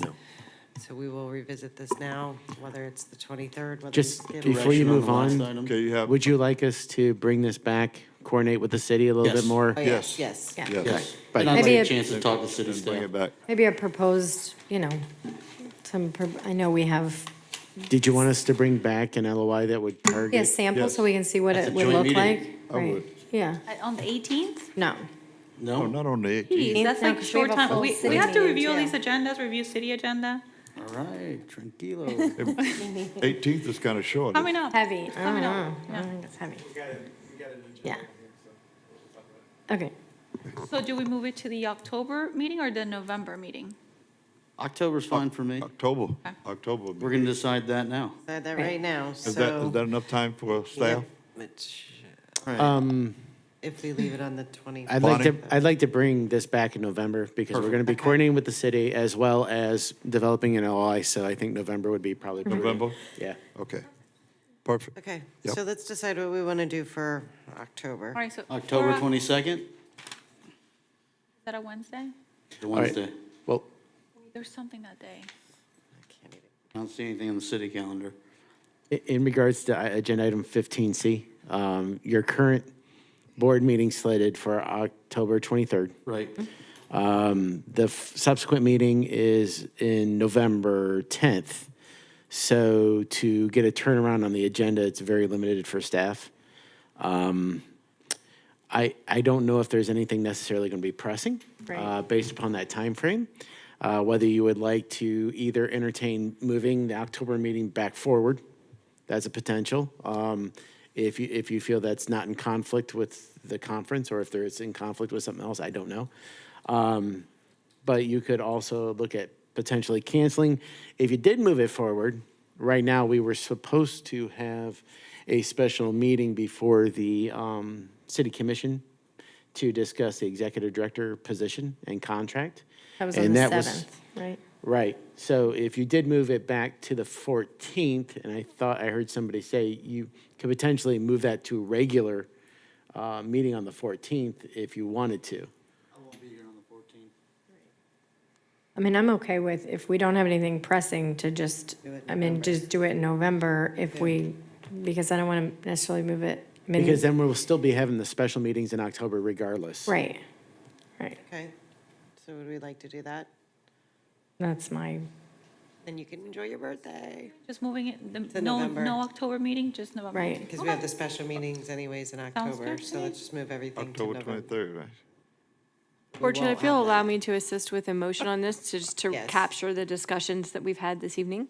So as I understand it, and this is for your consideration, the motion would be to call for a special meeting on September 18th to discuss procurement of an executive director, a commercial industrial focus, and land acquisition planning generally. That meeting would take place at 5:30. A special meeting would still continue on October 7th for any follow-up related to the executive director. The meeting in October would be canceled, and regular meetings would resume in November 2025. perfect. So moved. Second. Second. We have a motion and we have a second. All those in favor say aye. Aye. All those opposed, nay. Motion passes unanimously. Motion to adjourn? Second. We have a motion to adjourn and we have a second. All those in favor say aye. Aye. Opposed say nay. Everyone have a good evening. Go rest.